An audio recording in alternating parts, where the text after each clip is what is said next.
Hello dear students, I welcome you again on another video on this channel. आज हम discuss कर रहे हैं कि एग्ज़ाम से जस्ट पहले जो 1.5 डे का टाइम पीरियड आपको मिलता है उसके अंदर आपकी स्ट्रैटेजी क्या होनी चाहिए, कैसे आप स्टडी प्लान बनाएंगे, स्ट्रेस को कैसे मैनेज करेंगे, what will be the dos and the don'ts during this time period because it is extremely crucial for passing the examination. I am CSCS Yogita Harjani. Before we start this video, make sure that you subscribe to this channel, you like this video and share it with your friends, and also make sure that you watch this video till the end. Now let's start off.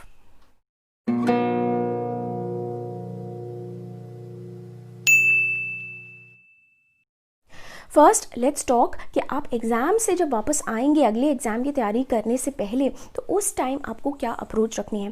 देखिए, जब आप कोई exam देकर वापस आएंगे तो अगर वो पेपर अच्छा गया है then you will be feeling very happy. अगर आपका पेपर अच्छा नहीं गया है तो फिर आप अपसेट रहेंगे, आप स्ट्रेस्ड आउट रहेंगे। कई बार for no reason at all आप चेक करना चाहेंगे कि मेरा पेपर तो ऐसा गया, उसका कैसा गया, पेपर जनरली टफ था या नहीं था।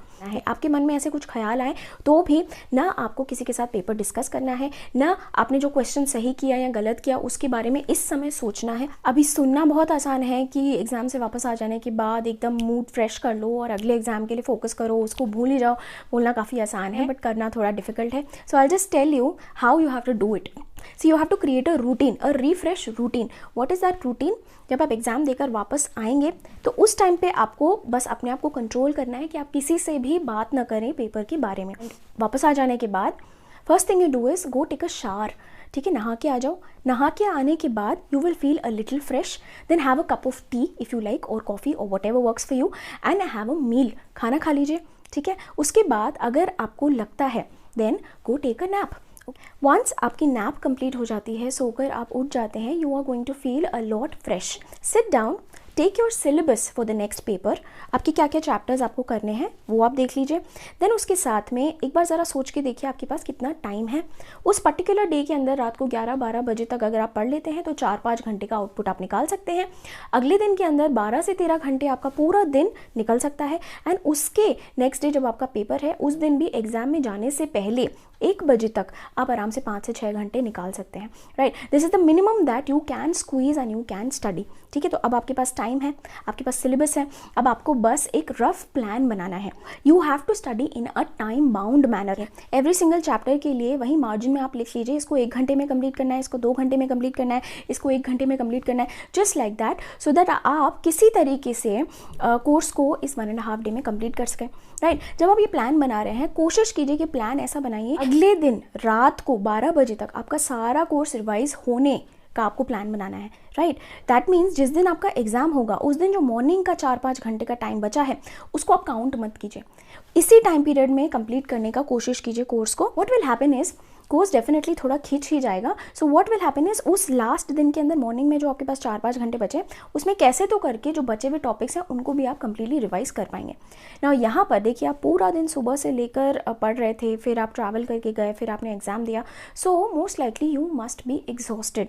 इवन दो आपने 1 घंटे का नैप लिया रहेगा बट फिर भी आप थोड़े बहुत मेंटली एग्जॉस्टेड रहेंगे। You have to take the topics जो सबसे छोटे हैं या सबसे आसान है, जिनसे आपका थोड़ा सा कॉन्फिडेंस बूस्ट हो जाएगा, जो कि ऐसे टॉपिक्स हैं कि चलो अभी मैंने टिक मार्क लगा लिया ना तो अगले दिन मॉर्निंग में I get up with confidence कि चलो ये 4 टॉपिक्स तो हो गए। कई बार आप सोचते हो कि अरे अब तो बहुत थक गए हैं, उस पर्टिकुलर दिन के अंदर हम नहीं पढ़ेंगे, अब हम अगले दिन से ही पढ़ेंगे। कोशिश करिए कि ये चीज़ आप नहीं कीजिए बिकॉज आप बहुत इंपॉर्टेंट 3 से 4 घंटे वेस्ट कर रहे हैं जो आप एक्चुअली छोटे छोटे टॉपिक्स को कंप्लीट कर सकते हैं। सो ये 1.5 डे टाइम एक्चुअली काफ़ी कम है to complete the whole course, इसलिए we can not afford to waste time. जो आपका मेन डे ऑफ प्रिपरेशन है वो सुबह 7 बजे से लेकर रात को 12 बजे तक जैसे भी आप स्टडी करते हैं आपके आराम से 12 से 14 घंटे निकल जाएंगे। इस ड्यूरेशन में भी you have to have a plan. हर टॉपिक से पहले आपको पता होना चाहिए, इसे किसी भी हालत में 1 घंटे में ख़त्म करना है या आधे घंटे में ख़त्म करना है या 2 घंटे में ख़त्म करना है। And then when you start reading that topic आप ट्रैक कीजिए और कैसे भी करके वो सारे के सारे टॉपिक्स जो हैं, प्रोविजंस जो हैं, क्वेश्चंस जो हैं, उनको उस 1 घंटे 2 घंटे के टाइम पीरियड में जो आपने सेट किया है उसमें कंप्लीट कीजिए। सो आपको टाइम बाउंड मैनर में पढ़ना है, जितना टाइम फिक्स किया है उसी में भी ही कंप्लीट करना है। अगर वो खिंच के अगले घंटे में चला गया तो पूरा का पूरा टाइम टेबल ऐसे ही आगे एक्सटेंड हो जाएगा और एग्जाम में जाने से पहले हो सकता है आपको कुछ टॉपिक्स छोड़ के जाने पड़े। So we have to try to complete the entire topic in the time frame that we have set. Another very important tip is कि प्लीज़ प्लीज़ प्लीज़ सो के जाना, अपनी नींद पूरी कंप्लीट करके जाना। इस ड्यूरेशन में ऐसा रहता है कि सुबह उठने से सीधा रात तक आपको पूरा टाइम पढ़ते रहना है, राइट। एग्ज़ाम टाइम में you have to have so much focus, आपको रिलैक्स्ड भी रहना है बट फोकस भी रहना है, और वो सब चीज़, वो जो एनर्जी है वो नींद से ही आएगी। सो प्लीज़ इंश्योर कि आप रात में एटलीस्ट 5 से 6 घंटा तो मिनिमम सो के ही जाएँ। ऐसे बच्चे मैंने देखे हैं जो लास्ट एग्जाम्स जस्ट एक दिन पहले सोते नहीं हैं। दे थिंक हम इसी 1-1.5 दिन में सारा का सारा कोर्स कंप्लीट कर लेंगे, वो रात में सोते नहीं हैं, एंड देन दूसरे दिन एग्जाम हॉल में वो ऐसे झपकियाँ लेते रहते हैं, which is not the best thing. एक एग्ज़ाम के बाद दूसरा एग्ज़ाम, उसके बाद दूसरा एग्ज़ाम, उसके बाद दूसरा exam. So you have to have energy, आपको वो एनर्जी पूरी मेंटेन करके रखनी है, आपको अपना माइंड सेट, अपना काम पूरे टाइम मेंटेन करके रखना है। So sleep is very important. Another crucial thing is कि किसी भी तरीके से सारे डिस्ट्रैक्शंस को प्लीज़ बंद कर दीजिए। ये तो बहुत ही इंपॉर्टेंट और अल्टीमेट टाइम है, इस टाइम तो डिस्ट्रैक्शंस हम अफोर्ड ही नहीं कर सकते। सो आपकी सोशल मीडिया बंद होनी चाहिए, इनफैक्ट आपका फ़ोन ही बंद होना चाहिए। इंटरनेट भी अगर आप यूज़ कर रहे हैं then only for your revision lectures time. You should be so focused and dedicated towards that one goal कि आप बाकी सब चीज़ को खुद से सैक्रिफाइस कर दो। It should be your decision to sacrifice everything else, social media, internet, talking to other people, calling other people, thinking about your past exams, everything. In fact dedication का लेवल तो इतना ऊपर होना चाहिए कि आप टाइम बचाने के लिए एक दिन नहाना भी छोड़ दो तो कोई दिक्कत नहीं है। आप जो खाना भी है वो अपने टेबल पे पढ़ाई करते करते खाओ, दैट इज़ कम्प्लीटली ओके। आपने दाढ़ी नहीं कटवाई है, आपने बाल नहीं कटवाए हैं, आपने आईब्रो नहीं बनवाई है, कोई फ़र्क नहीं पड़ता। एग्ज़ाम में हमारा सिर्फ पेपर चेक होने वाला है, that is the most important thing. So उस एक चीज़ के अलावा बाकी सारी चीज़ों को आपको खुद से डिसाइड करके सैक्रिफाइस करना है। If this exam is important for you, passing in this exam is crucial for you। इस 1.5 डे के अंदर आपने पूरा का पूरा कोर्स एक बार ब्रश थ्रू कर लिया, पढ़ लिया, अंडरलाइंड पोर्शंस पढ़ लिया, इंपॉर्टेंट क्वेश्चंस देख लिया, अमेंडमेंट्स देख लिया, आपने आरटीपी देख ली। अगर एक बार बस देख लिया सब कुछ तो आपको 100% वहाँ एग्जाम के अंदर वो चीज़ें याद रहने वाली हैं, क्योंकि आपने एक ही दिन पहले पढ़ा है ना, तो आपको मोस्ट लाइकली वहाँ पर याद आ जाएगा और वहाँ एग्जाम में आप हर क्वेश्चन के अंदर रेलिवेंट चीज़ें लिख पाओ, आपको इतनी एबिलिटी आ जाएगी, right. And that should be your aim. Now for many of the students ऐसा होता है कि पूरा का पूरा सिलेबस तो किया ही नहीं है। हो सकता है 90% कोर्स किया हो या हो सकता है 80% कोर्स किया हो, कुछ टॉपिक्स टाइम नहीं था इस वजह से आपने कंप्लीट नहीं किया है। तो आप ऐसा सोचते हैं कि एग्जाम से जस्ट एक दिन पहले वो वाले जो टॉपिक्स नहीं किए हैं उनको कर लेंगे, तो ये गलती मत कीजिएगा। Otherwise I am telling you out of experience that exam के अंदर जो आपने एक दिन पहले पढ़ा होता है वही चीज़ आपको याद आती है, जो आपने 4 महीने पहले पढ़ी होती है वो चीज़ याद नहीं आती है। सो इसलिए एक दिन में वो चीज़ रिवाइज करना ज़रूरी है ताकि आप मैक्सिमम एडवांटेज ले सके अपनी प्रेपरेशन का और उसे रिप्रोड्यूस कर सके अपने एग्जामिनेशन के अंदर। अच्छा, इस ड्यूरेशन में आपको 1.5 डेज में पढ़ना क्या क्या है, आपके कुछ revision notes, summary notes ready होंगे, तो आपको वो समरी नोट्स पूरे के पूरे कंप्लीट करने हैं।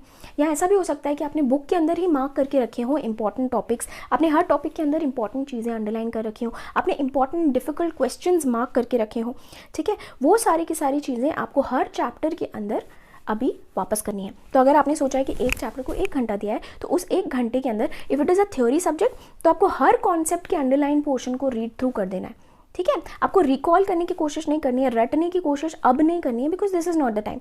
अभी आपको सिर्फ एक बार रीड थ्रू सब कुछ कर लेना है कि हाँ मुझे आता है, समझ में आ गया मुझे सब कुछ, हाँ दैट थिंग।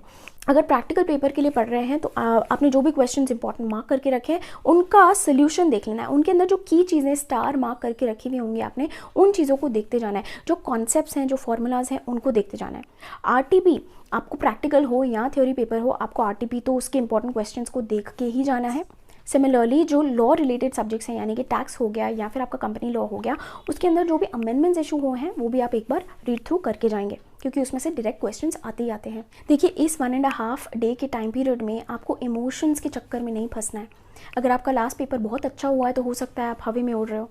अगर आपका लास्ट पेपर अच्छा नहीं हुआ है तो और आपको लग रहा है ओ माय गॉड अब तो नहीं पास होंगे, एग्ज़ाम देने की क्या ज़रूरत है, right.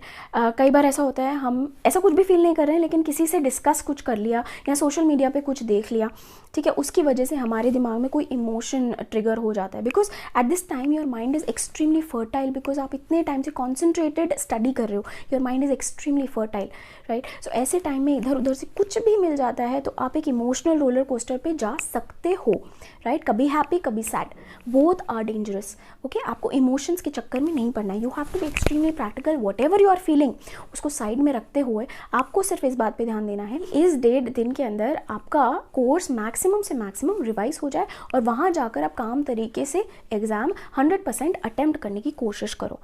That should be your goal. आपको सिर्फ अपना एफर्ट देना है। जो इमोशंस हैं ये टेम्प्रेरी हैं, ये आते जाते रहते हैं, लेकिन एक्चुअली आपका रिजल्ट डिपेंड करेगा सिर्फ और सिर्फ आपके एक्शंस के ऊपर, आप कितना एक्ट कर पाते हो irrespective of how you are feeling. Here's a very simple thing, आपने जितना ज़्यादा एफर्ट डाला, जितना ज़्यादा कंट्रीब्यूट किया towards that one important goal that you have, जो कि आपका एग्ज़ाम पास करना है, राइट, आपने जितना ज़्यादा अपने टेम्पटेशंस को सैक्रिफाइस किया, जितना ज़्यादा आपने डिस्ट्रैक्शंस को अवॉइड किया, जितना बुल्स आई फोकस रखा, जितना ज़्यादा आपने उस बारे में सोचा, it is purely a law that you are going to get it.